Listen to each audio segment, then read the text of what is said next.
오늘 이 시간에 누가복음 10장 25절부터 28절까지 말씀으로 사랑만이 길이라. 무엇만이? 길이라. 할렐루야.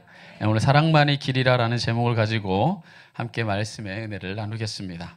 자, 우리가 예수님의 산상수훈을 하나하나 살펴봤습니다. 얼마 정도 살펴본 것 같아요? 산상수훈을? 우리가 5장부터 지금 7장에 이르는 산상수훈의 말씀을, 사실은 이 말씀의 변주거든요. 그 다른 가르침들은 사실 이 가르침의 핵심에 끊임없는 변주로 다른 것을 가르치신 겁니다. 우리가 10개월 동안 살펴봤어요. 참 장구한 세월 동안에 5장부터 7장까지 왔죠. 참, 그죠? 10개월 동안 우리가 한 구절 한 구절씩을 세세하게 살펴봤습니다. 자, 예수님께서 우리가 근데 그 마지막 클라이막스의 마무리를 우리 어제 했잖아요. 그죠? 어제가 아니라 지난주에. 그 산상수훈을 다 가르치신 다음에 예수님이 뭐라고 얘기하냐면, 나의 이 말을 듣고 행하는 자는 인생의 집을 반석 위에 세운 지혜로운 사람과 같다라고 말씀하십니다. 자, 그렇다면 여러분, 한 번 더 여러분에게 묻습니다. 예수님이 정언하셨던 나의 이 말, 산상수훈, 우리가 10개월 동안 살펴보았던 산상수훈의 나의 이 말은 무엇인가? 지난주에 살펴봤지만 벌써 다 대부분은 까먹었을 수도 있어요. 그죠? 그래서 제가 친절하게 아주 간략하게 지난 10개월 동안에 예수님이 전하셨던 나의 이 말을 요약해드리면 이렇습니다.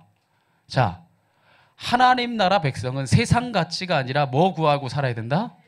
팔복, 세상의 복이 아니라 하나님 나라의 복을 구하고 살아야 된다. 그런 성도야말로 세상의 빛과 소금이 된다. 자, 이렇게 세상의 빛과 소금이 된 자는 세상의 율법에 매여 사는 자가 아니라 주님의 복음을 따라 사는 자가 되라고 명하십니다. 그래서 무엇이 살인인가라는 가르침부터 시작돼서 원수를까지도 사랑하라는, 율법에는요, 남을 죽여야지만 살인이지만 예수님은 뭐라고 말합니까? 나는 너희에게 이르기를, 이렇게 말하죠. 말하는 작법이 이겁니다. 자, 율법에는 뭐뭐뭐 해야지만 살인이라고 너희에게 들었으나 나는 너희에게 이르노니 미워하기만 하여도 뭐다?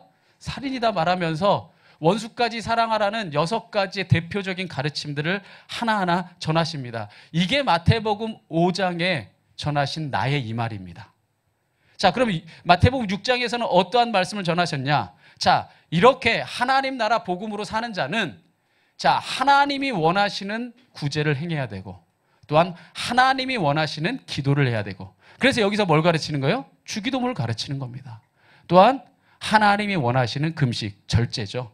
자기 자신을 내려놓는 훈련을 해야 된다. 이것이야말로 하늘의 보물을 쌓는 삶이다. 너희가 땅의 것에 관심하고 땅의 보물 쌓고 살지 말고 하늘의 보물 쌓고 살아라. 이게 마태복음 6장에서 전하신 나의 이 말입니다. 아주 큰 제목들만, 큰 줄기들만 이야기하면. 그리고 마지막 7장에 이르러서, 자, 이러한 삶을 살아갈 때에 쟤는 왜 저렇게 살지 못하지? 왜 저는 저렇게 못하지? 그렇게 남을 비판하려고 하지 말고 이 복음의 말씀으로 누구를 돌아봐라? 나를 돌아봐라. 자신을 돌아봐라. 다른 사람한테 있는 티끌 빼려고 그렇게 노력하지 말고 네 눈 안에 있는 들포부터 빼어라 이야기하십니다. 그러면서 끝까지 너희가 힘들고 어려울지라도 하나님 나라 구하여라. 하나님 나라 찾아라. 하나님 나라의 문을 두드려라.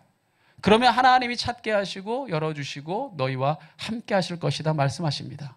자, 이렇게 하나님 나라의 가치, 팔복을 구하며 복음의 길을 따라서 남을 비판하기보다 나 자신을 돌아보고 주님의 말씀 따라 사는 게 좁은 길이고 좁은 문이다, 어려운 길이라 할지라도 우리가 하나님을 하나님 대접하고 살아가야 된다. 그러면 마침내 너희가 뭐 맺는 삶이 될 거다? 열매 맺는 삶이 될 것이다. 이것이 마태복음 7장에서 전하신 나의 이 말입니다. 자, 나의 이 말들을 너희가 듣고 뭐 하면? 행하면 너희가 반석 위에, 말씀의 반석 위에 집을 세운 사람 같으니 너희가 진정으로 지혜로운 자가 되고 마침내 영생을 얻는 자가 된다 말씀해 주고 계신 겁니다. 자, 이 마태복음 5장, 6장, 7장에 이르는 이 기나긴 가르침의 산상수훈을 딱 한마디로 요약하면 이것이라 했습니다. 뭐냐? 하나님 나라 구하는 자가 되라. 할렐루야. 뭘 구하는 자가 되라? 하나님 나라를 구하는 자가 되라는 겁니다. 즉, 예수님이 전하신 나의 이 말의 핵심이 바로 이겁니다. 자, 예수님의 이 말을 듣고 행하는 자는, 다시 한번 강조합니다, 말씀의 반석 위에 세워진 인생이 되어서 어떠한 세상의 세파에도 흔들리지 않고 하나님 나라를 얻는 자가 된다. 이것이 모든 성도가 신앙생활을 하는 이유고 믿음의 길을 가는 이유라고 말씀하십니다. 자, 그렇다면 우리가 어떻게 하나님 나라를 구하며 살 수 있을까요? 우리 아까 찬양하고 저도 이 찬양의 고백을 드리다 정말 제 모습을 보는 것 같아서 주님 앞에 참 부끄러웠지만, 우리 참 이 말씀대로 살아가고 싶은데 하루에도 수십 번씩 유혹당하고 때로는 넘어지기도 하고 우리가 끊임없이 흔들리는 존재인데 어떻게 끝까지 하나님 나라를 구하며 영생의 길을 갈 수 있는가? 사실 이거는 매우 실제적인 질문입니다. 여러분, 주일날에는 은혜롭죠. 교회 안에서야 은혜롭죠. 세상에 당장 내일에 나가기만 해도 우리 수많은 유혹과 수많은 갈등과 수많은 시험 가운데 내몰리게 됩니다. 그러면 어떻게 끝까지 하나님 나라를 구하면서 인생의 종착지까지 걸어갈 것이냐? 그 답은 딱 하나밖에 없습니다. 그 답은 무엇이냐? 사랑만이 길입니다. 사랑만이 답입니다. 사람들은요, 산상수훈의 가르침대로 살라고 하면은 계산부터 합니다. 어떻게 살 수 있을까? 어떻게 팔복을 구하며 살지? 어떻게 하나님 나라만 구하고 살지? 어떻게 좁은 길을 걸어가지? 사람들이 계산부터 합니다. 여러분, 제가 단언컨대 산상수훈의 말씀대로 살고자 계산부터 하면 절대로 못 삽니다. 왜냐하면요, 사람은 자동적으로요, 자기의 이익을 찾게 돼 있어요. 그런데 남보다 손해보고 원수까지 사랑하고 자기 자신을 내어놓고 좁은 길, 험한 길을 걸어가고 믿음의 이 길을 따라서 살라고 하면 계산해서는 도저히 살 수가 없어요. 왜? 손해보는 일이기 때문에. 내가 당장에 보기에는 이거는 믿지는 장사이기 때문에. 여기 장사하는 분들 많죠? 믿지는 장사를 해요, 안 해요? 안 합니다. 절대로 안 합니다. 내가 주면 좋지 장사를 하는 바에는 절대로 믿지는 장사 안 합니다. 그것은 무슨 얘기입니까? 사람이 이 손해보는 길을 자기의 힘과 능력만으로 갈 수 없다는 겁니다. 그런데요, 놀랍게도요, 사랑하면 할 수 있습니다. 예를 들어 부모와 자식 간에도, 또 남녀 간에도, 심지어는요, 사람과 동물 간에도요, 사랑하면요, 오히려 더 주고 싶고, 오히려 더 손해보고 싶고, 오히려 더 희생하고 싶습니다. 우리 저기 계시지만 가끔 우리 송시영 집사님이 무슨 순두부인지 두부인지를 들고 다녀요. 걔인데 이름이 순두부래요. 아, 참 먹고 싶게 이름이 두부, 막 순두부, 막 이런데. 어디 갔다 오세요? 10만 원짜리 지금 예방 어디 접종 맞으러 갔다 왔다는 거예요. 어디 갔다 오세요? 얘 아파가지고 엄청난 수술을 하고 와서 얘 지금 피곤하기 때문에 집에 가야 된다는 거예요. 온통 모든 삶이 걔에게 헌신하고 있습니다.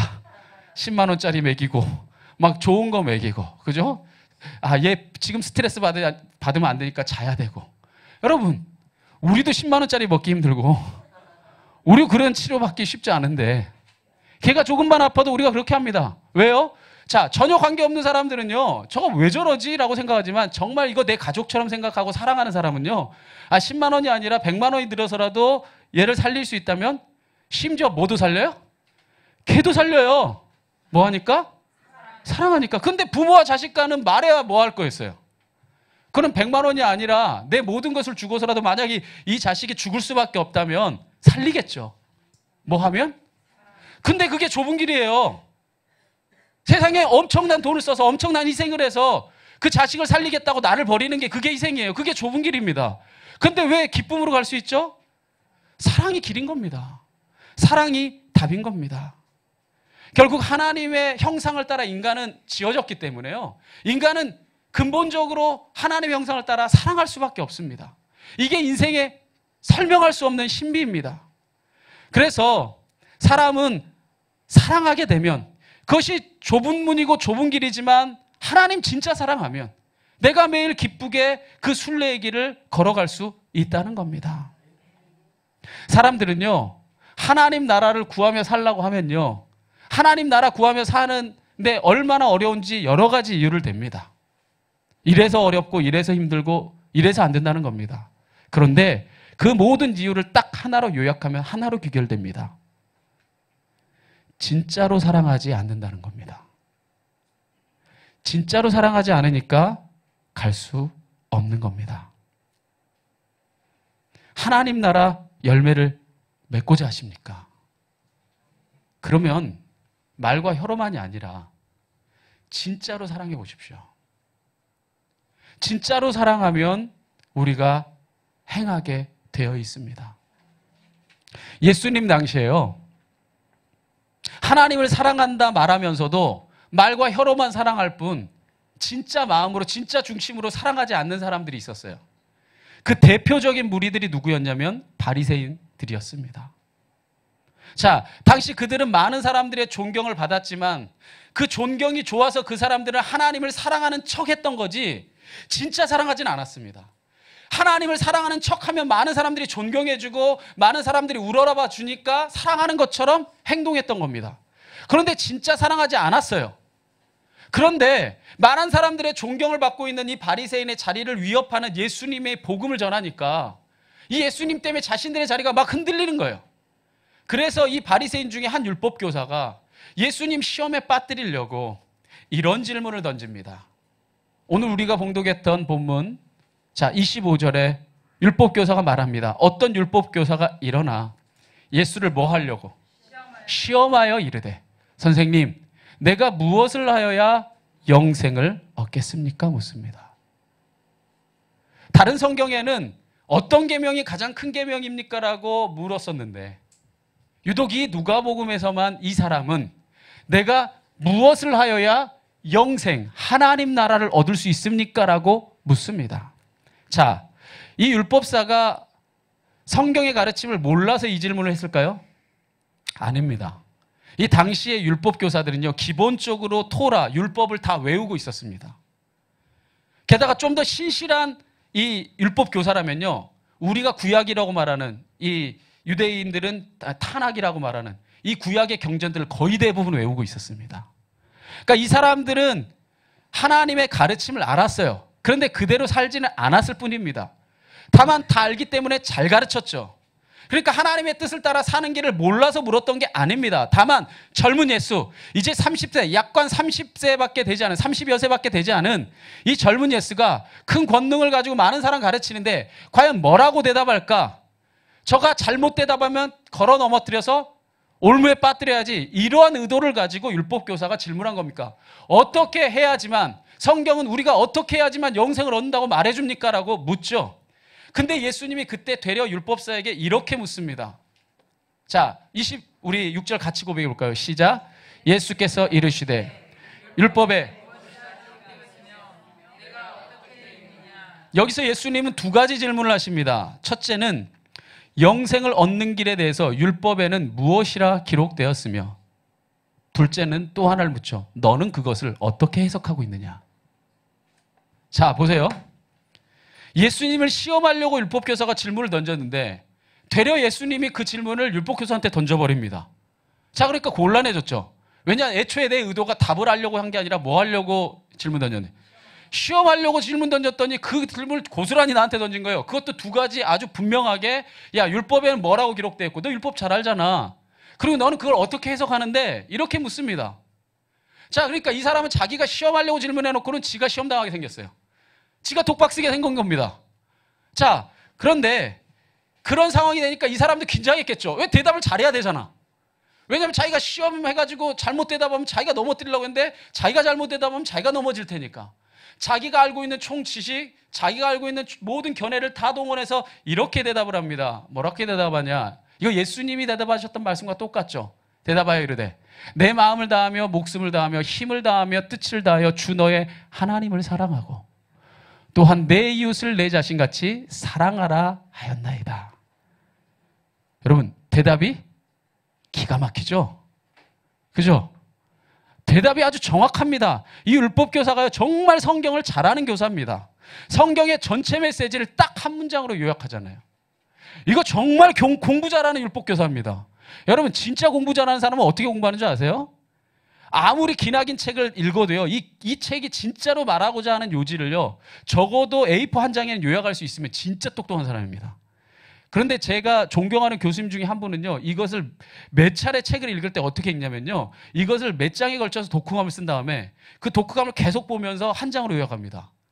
그리고 반장으로 요약하고 몇 문장으로 요약하고 마지막엔 딱 한 문장으로 요약합니다. 그럼 이 책의 모든 진수가 다 뼈에 하나씩 스며든 거예요. 그러니까 이 율법교사는 세상에 여러분 성경책 여러분 보시면, 예? 이 성경책 세상에 여러분 읽다가 맨날 자고 도대체 읽다가 뭔 뜻인지도 모르겠고 하는 이 어마어마한 성경책을 세상에 이 한 구절에 다 요약을 했잖아요. 완벽한 요약이 아닙니까? 보세요. 10계명에 1계명부터 4계명까지가 하나님 사랑하라는 얘기고 5계명부터 10계명까지가 사람 사랑하라는 얘기고 그 10계명을 풀어서 설명한 것이 율법이고 그 율법의 기록들의 살아온 행적들을 기록한 게 바로 구약의 메시지들이고 그 모든 삶을 그 삶 속에서 이뤄내면서 하나님의 현현으로 오신 분이 예수 그리스도시니 이 모든 율법의 말씀을 이 율법교사는 완벽하게 요약해낸 겁니다. 그런데 이 사람이 하나만 생각하고 둘은 생각 못했어요. 뭐라고 예수님이 물어봤냐면요, 율법에 무엇이라 기록되었으면 이건 완벽한 답입니다. 근데 예수님이 하나를 더 물었어요. 너는 어떻게 그것을 읽고 있느냐? 어떻게, 그러니까 이거 읽고 있느냐 이 얘기가 아니라 어떻게 해석하고 있느냐? 어떻게 받아들이고 있느냐를 물어봤는데 이 율법교사는요, 자기가 한 것밖에 하지 않습니다. 읽었던 것밖에 얘기하잖아요. 하나님 사랑하고 이웃 사랑하라 했습니다. 예수님께서요, 이 대답을 들으시고 이렇게 대답합니다. 예수께서 이르시되 내 대답이 옳도다. 첫 번째 답이 완벽하게 맞았다는 거예요. 근데 두 번째가 부족하다는 겁니다. 너 어떻게 해석하니? 이것을 행하라. 그러면? 자, 율법교사가 처음에 뭐라고 물었어요? 예수님, 우리가 무엇을 하여야 영생을 얻으리까 물어봤어요. 우리가 어떻게 영생을 얻습니까? 물었더니 하나님 사랑하고 이웃 사랑하라는 거예요. 자, 그랬더니 네 대답이 옳다는 거예요. 그것이야말로 가장 완벽한 하나님 나라 영생을 얻는 길이라는 겁니다. 그런데 그 답으로 하나님 나라에 가는 게 아니라 이것을 뭐 해라? 행해라. 그러면 영생 얻는다. 그러면 산다. 할렐루야. 많은 순간 우리는요, 인생의 답을 몰라서 잘못된 길을 가고 있다고 생각합니다. 아니요, 그렇지 않습니다. 우리는요, 인생의 답을 모르는 것이 아니라 그 답대로 살지 않기 때문에 생명이 없는 겁니다. 여러분, 대부분 학창시절 다 겪으셨죠?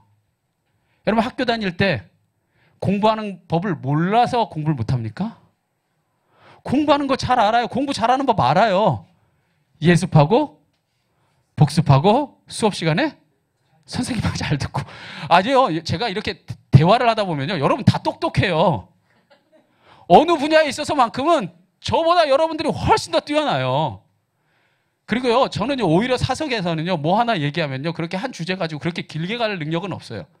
근데요, 여기 베드로 집사님부터 강평구 집사님에 이르기까지요, 이분들은 뭔 주제를 하나 얘기하면요, 2시간도 얘기하실 수 있는 분들이에요. 똑똑합니다. 많이 압니다. 우리가 공부를 할 때요, 그죠? 공부를 잘하는 방법을 몰라서 못하는 게 아니라 그대로 지키고 행하며 하는 게 힘드니까 안 하는 겁니다. 포기하는 거죠. 마찬가지로 우리가 영생을 얻는 길도 모르는 게 아닙니다. 예수님께서 전하신 나의 이 말을 우리는 분명히 들었습니다. 무려 10개월에 걸쳐서 들었습니다. 여러분이 만약에 기억나지 않는다면 유튜브에 다 올라가 있습니다. 우리가 나의 이 말을 얼마든지 곱씹어 들을 수 있습니다. 그런데 거기에 영생의 비결이 있는 게 아닙니다. 이를 행하라. 그러면 살리라.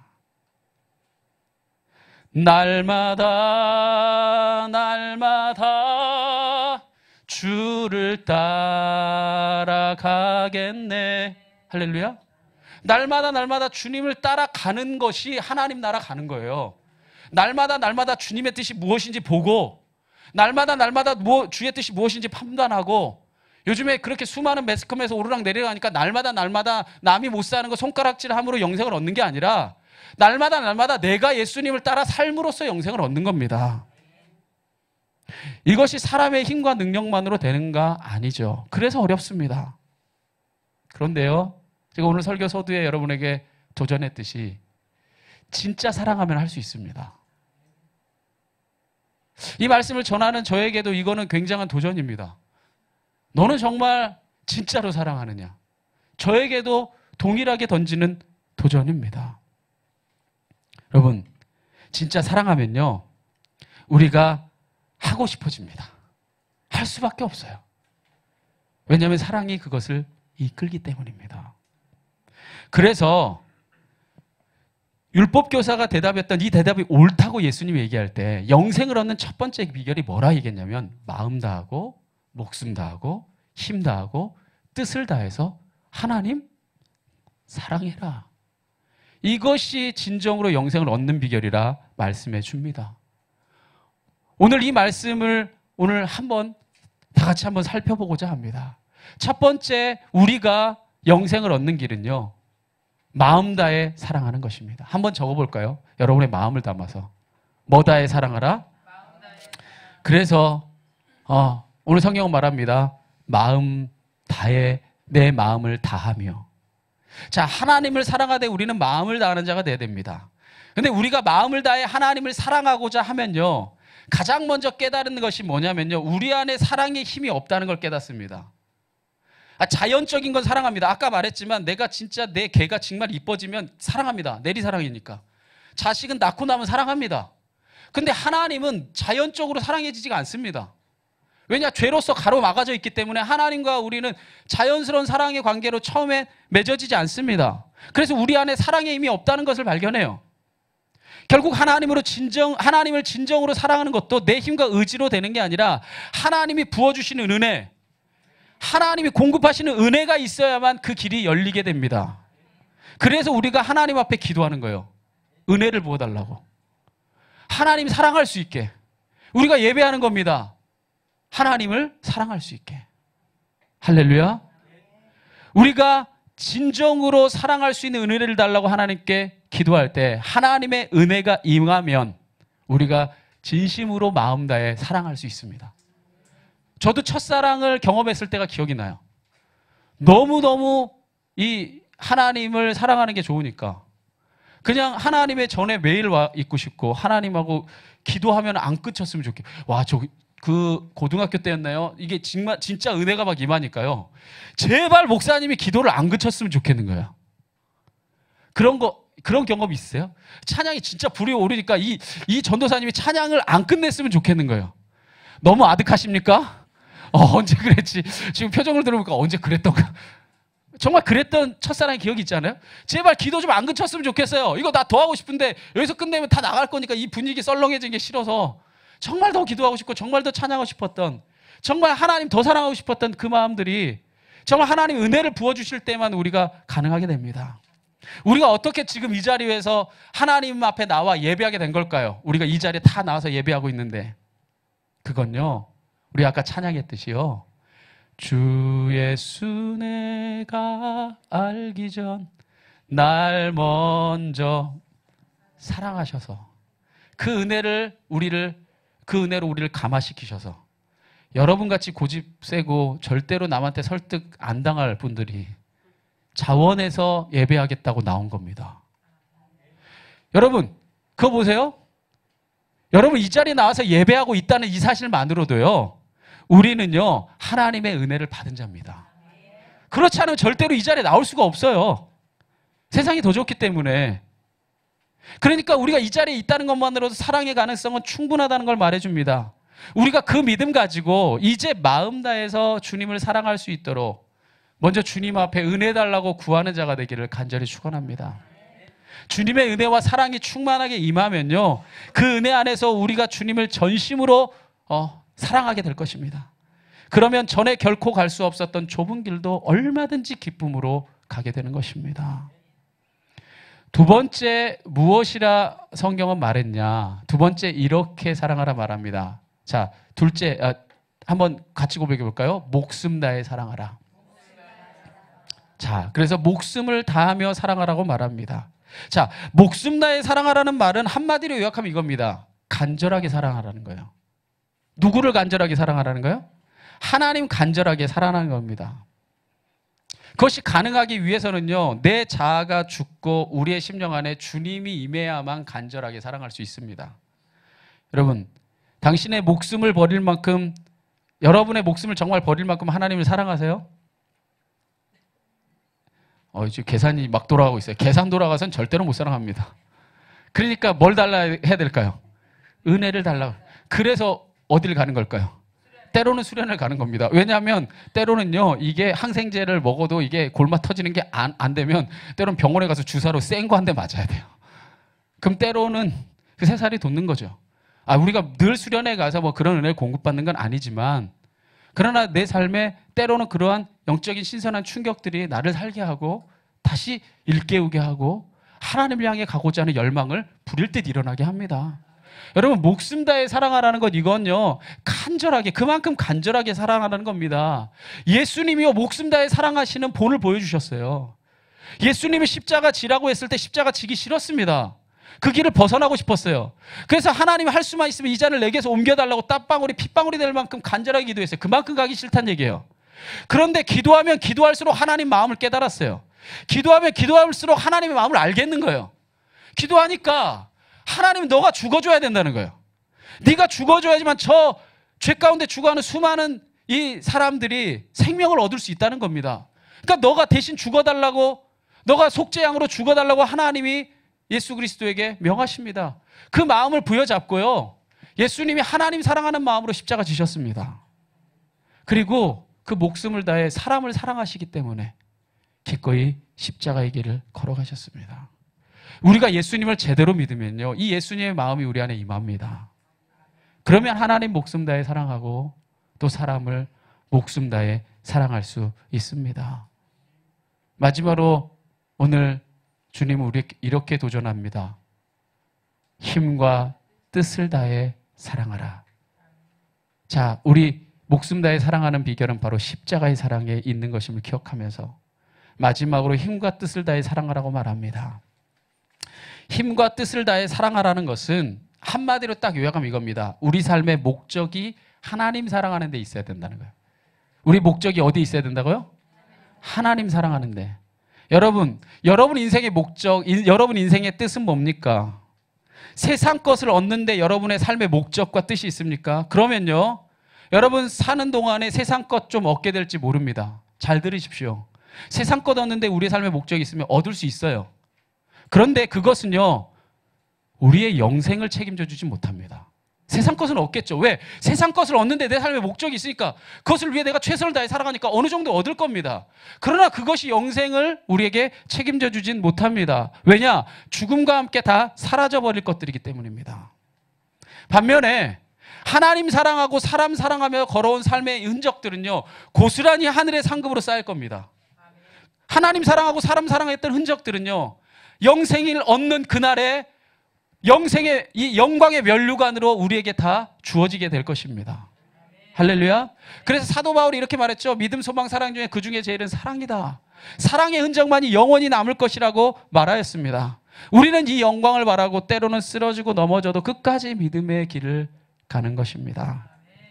여러분, 한번 고개를 들어보십시오. 우리가 왜 신앙생활을 합니까? 영생을 얻고자 함입니다. 그렇다면 먼저 하나님을 마음 다해 사랑하십시오. 목숨 다해 사랑하십시오. 그리고 힘과 뜻을 다해 사랑하십시오. 여러분, 하나님을 정말로 내 마음 다해서, 하나님 정말로 내 목숨 다해서, 하나님 정말로 내 힘과 내 모든 정성과 내 모든 삶의 목적 다해서 사랑하면요, 그러면 팔복을 추구하는 사람이 될 수 있습니다. 그러면 세상의 진짜 빛과 소금이 될 수 있습니다.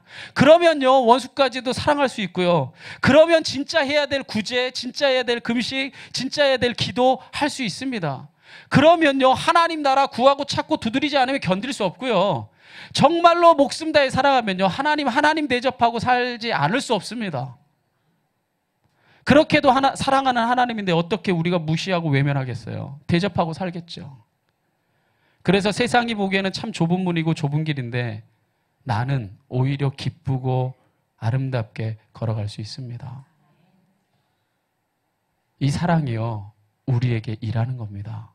여러분, 다시 한번 강조하지만 이 모든 하나님 나라를 구하는 길을 갈 수 없다고 하는 건 사실은 진짜 사랑하지 않는다고 하는 고백입니다. 사랑은 불가능이 없어요.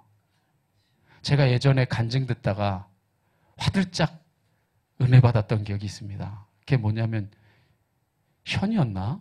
아마 현이었을 거예요. 그 진우션 있죠. 힙합하는 현 아마 간증이었던 것 같은데 자기가 미국에 있을 때 이 지금 그 뭐죠? 아내죠. 정혜영? 그죠?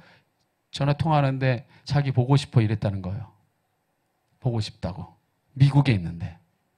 보고 싶다는 그 얘기 듣고 알았어. 자. 밤이니까. 전화 끊고 그 자리에서 바로 공항으로 가서 티켓 끊고 한국으로 왔더니 딱 밤새서 그 다음날 아침인 거예요. 띵동 눌렀더니 그 다음날 아침에 일어나자마자 문 열었더니 누가 있어요? 그 남자가 있어요. 뿅 가지 않을 수 없지. 그죠? 자, 보고 싶어. 왜 현이 정혜영과 결혼할 수 있었을까요? 보고 싶어. 그런데 사랑이요. 그렇게 간절하지 않으면요. 가지 못할 수많은 이유를 댑니다. 여기 미국이야. 나 일이 바빠. 나도 유명한 가수야. 나도 해야 될 거 많고. 이유를 대려면 1000가지 만가지 얼마든지 될 수 있죠. 그죠? 그런데 진짜 사랑하면 수천 가지 이유가 아니라 딱 한 가지 행동을 하는 거예요. 바로 문 앞에 서 있는 겁니다. 하나님 나라를 구하는 자가 되십시오. 그랬더니 얘기합니다. 아, 나는 주님을 정말 마음 다해 사랑합니다. 목숨 다해 사랑합니다. 내 힘과 뜻을 다해 사랑합니다. 기도해 오십시오. 시간이 없고요. 내가 할 일도 많고요. 직장이 바쁘고요. 수많은 이유를 댑니다. 아니죠. 사실은 진짜 사랑하지 않는 겁니다. 오늘 말씀 마무리 짓고자 합니다. 여러분, 하나님 사랑하는 것도 이와 같지만요. 잘 기억하십시오. 사람도 이와 같이 사랑해야 내 이웃도 이와 같이 사랑하는 것이 영생의 길이라 했습니다. 할렐루야. 사람을요 진짜 사랑하면요 지금 오늘 이 온 세상을 뒤덮고 있는 모든 불의들, 모든 갑질들, 모든 폭력들, 모든 미움들, 모든 증오들 다 사라집니다. 그런데 이건 추상적이라고 사람들이 말합니다. 사랑하면 됩니다. 이렇게 말하면 그것이 무슨 해결이 되냐고 말합니다. 왜냐고요? 행하지 않고 말로만 사랑하기 때문에 해결할 수 없는 겁니다. 제가요 얼마 전에 TV를 보다가 한 MC가요 뭐 그런 얘기를 하더라고요. 정말 명 MC가 되는 비결이 뭡니까? 이렇게 물어봤어요. 진짜 명 MC가 되는 비결이 뭡니까? 딱 한 가지 이 사람이 그 대답을 하더라고요. 뭐냐면요, 그 앞에 나온 당사자를 진짜로 사랑하십시오. 진짜로 사랑하면 질문 하나 자체도 건성건성으로 하지 않는다는 거예요. 그 사람이 대답하는 걸 한 귀로 들었다 한 귀로 흘리지 않는다는 거예요. 진짜 이 사람을 사랑하고 진짜 잘 됐으면 하는 마음을 가지고 있으면 하나의 대답에도 마음 다해 들어주고 질문 하나를 할 때도 정성껏 해준다는 거예요. 그 마음이 진짜 MC를 만든다는 거예요. 할렐루야. 이 세상을 새롭게 하는 길도 바로 사랑의 길인 겁니다. 하나님 사랑하고 사람 사랑하면 바로 우리 가운데 온전한 하나님의 나라가 이루어질 줄 믿습니다. 이제 우리 좋은 만남 교회가 2주년을 바라보면서 나가고 있습니다. 이제 여기서 저는 한 가지 기준을 세우고자 합니다. 이 산상순을 마무리 지으면서. 그것은 뭐냐? 이제 앞으로 우리 교회가 이런 교회가 되기 원합니다. 뭐 하는 교회? 행하는 교회가 되길 원합니다. 그리고 이 바탕에는 언제나 사랑이 있어야 합니다. 이제요, 제가 선언합니다. 전 이제 우리 교회 안에서 비판과 비난은 저 자신부터 조심하려고 합니다. 특별한 경우가 아니라면 설교 시간에도 누군가를 비난하거나 비판하는 일은 그치려고 합니다. 사실 오늘날 잘못된 때로는 세상이나 교회나 목회자나 집단은요, 굳이 제가 언급하지 않아도 이젠 여러분이 인터넷 하나만 열어도 수도 없이 보게 되는 것이 바로 그러한 이야기들입니다. 우리가 행할 것은요, 비난하고 비판하는 것이라기보다 우리가 하나님의 마음으로 그 모든 것을 헤아렸다면 우리가 할 수 있는 아주 작은 것이라도 사랑을 행하는 자가 되어야 되는 줄 믿습니다. 오늘날 젊은 세대들이요, 특별히 크리스찬들도 엄청나게 비판의 칼날은 날카롭습니다. 그런데 저는요, 제가 목회를 해보니까 이 어른 세대가 행하는 거에 정말 한 부분도 때로는 따라가지 못하는 걸 봅니다. 정말 가지고 있는 가치는 너무나 멋진데 행하지는 않는 거예요. 거기에 능력이 없는 것을 보게 됩니다. 전 세대가 잘못 행했다고 손가락질 엄청나게 하는데 그래도 그들은 믿음의 길을 꾸역꾸역 걸어갔고 때로는 아름다운 열매를 맺혔습니다. 그런데 그거보다 더 나쁜 건 뭐냐? 엄청나게 좋은 잣대를 가지고 있는데 손가락질하고 비판하는데 하나도 행하지 않는 겁니다. 그것은 오히려 아무것도 이루지 못합니다. 저는요, 우리 교회가 때론 누군가를 비난하고 비판하고 무언가 잘못됐다라고 목소리를 높이기보다는 우리가 할 수 있는 아주 작은 일을 실천해 나갈 수 있는 교회가 될 수 있기를 간절히 축원합니다. 그래서 내 주위에 있는 자의 생명을 정말 우리가 사랑하고 정말 품어주고 우리가 함께 걸어갈 수 있는 주의 자녀들이 되기를 간절히 축원합니다.